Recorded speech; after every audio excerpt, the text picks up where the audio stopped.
Good morning. This is KELOLAND On The Go with all you need to know in news and weather as you start your Sunday. We also have your Boredom Busters coming up, but first, our top story. Sioux Falls Fire Rescue responded to an early morning fire on the deck of a home in the southwest part of the city. Crews were called to the home on West 66th Street at 5 o'clock this morning. Fire Rescue says the fire from a burning grill spread to the home's siding and roof. No one was hurt. The South Dakota Attorney General's office is warning of a new scam where the caller claims to be with the state's Internet Crimes Against Children Task Force and demands money. The caller claims the victim has been identified as having sexual communications with a child and that the child has attempted suicide. The scammer then tells the person they have to pay for the child's medical costs or be arrested. The money amounts being demanded have run into the thousands of dollars. Some victims have even received texts of pictures of their homes to make the scam look more realistic. Attorney General Marty Jackley says the Internet Crimes Task Force does not conduct investigations in this way, and if you receive such a call, report it to authorities. There's a lot less trash and debris along the banks of the Big Sioux River in Sioux Falls this morning, thanks to the hard work of local volunteers. Saturday's cleanup effort was headed up by the group Friends of the Big Sioux River. They used canoes to help pick up trash along the river between Pasley and Riverdale parks. And you never know what the volunteers will be pulling out of the water. We also find some other things that maybe you wouldn't expect to be in there, such as barrels and shopping carts and picnic tables and porta potties and things that end up in there due to flooding events like we had earlier this summer. This was the third year that the Friends of the Big Sioux River partnered with Sioux Empire Paddlers for the river cleanup. The local DAV has received a big financial boost for its program that provides free rides for veterans to their VA medical appointments. The South Dakota National Guard's 727th Transportation Company on Saturday presented a check to the DAV for $57,000. They raised the money during their 20th annual Disabled American Veterans Charity Poker Run that took place in August in Brookings. It's kind of humbling. And so forth, just to see the expressions in their face, because it kind of gives you an idea how important that money is to them. The Transportation Network is funded strictly by donations. They're also currently looking for more van drivers across South Dakota.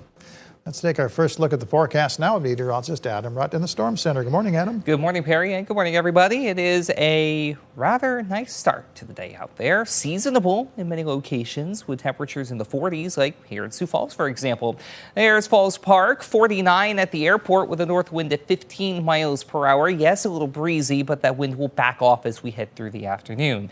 Meanwhile, in Aberdeen, 44 with a nice sunrise to the east, a north wind at 11 miles per hour. More of the same in Pierre, right down to that temperature of 44. A north wind a little bit calmer at 9 miles per hour. And lastly, out west, 41 in Rapid City, northwest wind at 8 miles per hour. The take-home message is pretty simple. It's a nice start to the day out there. 45 also in Mobridge as well as Brookings, 50 Yankton and over in Spencer toward Iowa. It is chilly, though, to the southwest. Custer at 32, Pine Ridge this morning at 29, 36 for Spearfish. But I will tell you this much, these temperatures are going to be outliers as we go through the next 7 to even 10 days. We'll talk about that a little bit more in your forecast. All right, thank you very much, Adam. It's been 1 year since Active Generations opened a new senior center to serve the growing population on the east side of Sioux Falls. Since that time, the facility has surpassed its membership goal for the year. People join for many reasons, including the activities that include pickleball courts and a workout room. But membership isn't limited to older East Side residents. Anyone 18 or older can join. We just signed up a gal in her 50s, and she didn't know that she could come here. We've got a great fitness facility, a lot of fitness classes. But with a growing membership comes the challenges of creating space and time to hold so many activities and programs. In tonight's Eye on KELOLAND, I'll show you how Active Generations is addressing its growing pains as it enters its second year. Plus, you'll meet a couple of members who have different motivations for staying active. Be sure to watch tonight at 10. We'll get ideas for your next home remodeling or landscaping project during the Showcase of Remodeled Homes.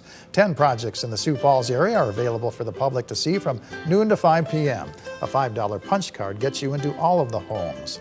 A swap meet for classic cars, trucks, street rods, and bikes is taking place inside and outside of the Armory building at the W.H. Lyon Fairgrounds in Sioux Falls. The hours are 8 a.m. to 2 p.m., and the event also includes a flea market. Admission is $3, free for ages 12 and under. Also at the fairgrounds, the Sioux Valley Model Engineer Society is hosting their free open house from 10 a.m. to 4 p.m. at their club building on the north side of the fairgrounds. Grace Lutheran Church in Sioux Falls is serving a soup and sweets supper plus a Grandma's Attic from 4 to 7 p.m. The cost is a free will offering. And enjoy a doubleheader of pro football action here on KELOLAND TV. CBS Sports coverage begins at 11 a.m. with the NFL Today. Then the Buffalo Bills take on the Houston Texans at noon. That's followed by the Green Bay Packers at the Los Angeles Rams at 3:25. Adam? Overall, it's just going to be more of the same today in terms of lack of active weather, just cooler compared to yesterday, especially in southeastern KELOLAND where we had temperatures reaching the 80s in the afternoon. We'll be lucky if we hit 70 in a couple of areas. But overall, yeah, high pressure doing its stuff once again, keeping any kind of moisture far and away from KELOLAND. You have to head over to western portions of Ontario or down toward Florida where rainfall down that way, especially toward the Big Bend, is the last thing that they need. And of course, to compound that, they're also keeping an eye on Tropical Storm Milton lurking in the Gulf of Mexico.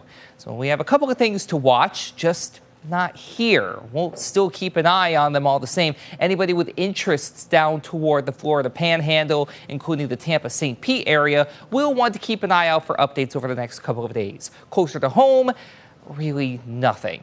More mainly dry weather as we go through the next several days. A little extra cloud cover now and again, and maybe a sprinkle southeast of Fargo, but otherwise we just continue to stay mainly dry with little to no rain in the forecast. What we're not going to be lacking in will be heat. Plenty of warmth on the way as we go into the second half of the week. So days like today are going to be the exception to the rule. 60s and near 70 to the east. Into the 70s, not by a whole lot, though, out to the west. Lows tonight in the 30s to near 40 East River, upper 30s to mid 40s West River, with the rest of your 7-day forecast featuring that warm up I mentioned, especially by the second half of the work and school week where we get back into the 80s and stay there into the first half of the weekend for Sioux Falls. Keep in mind, our average high is going to be in roughly the mid-60s. So we will be well above average by around 15 to 20 degrees at times. In Aberdeen, more of the same, 60s at first, 80s by the midweek outlook, though you do back off a little bit into the mid-70s with a little more cloud cover by the first half of the next weekend. In Pierce, 71 today, up into the mid-80s by midweek, either side of 80 through Thursday and Friday, all the while, again, you also stay completely dry as our long-term drought, unfortunately, continues. And for Rapid City, 74 today, 84 by Tuesday, could total line of 90 by Thursday, before you also back off by Saturday. All the while, though, temperatures by day and by night do remain a good deal above average. Have a great day, everybody. For more on your local news, weather, and sports, you can always head on over to KELOLAND.com.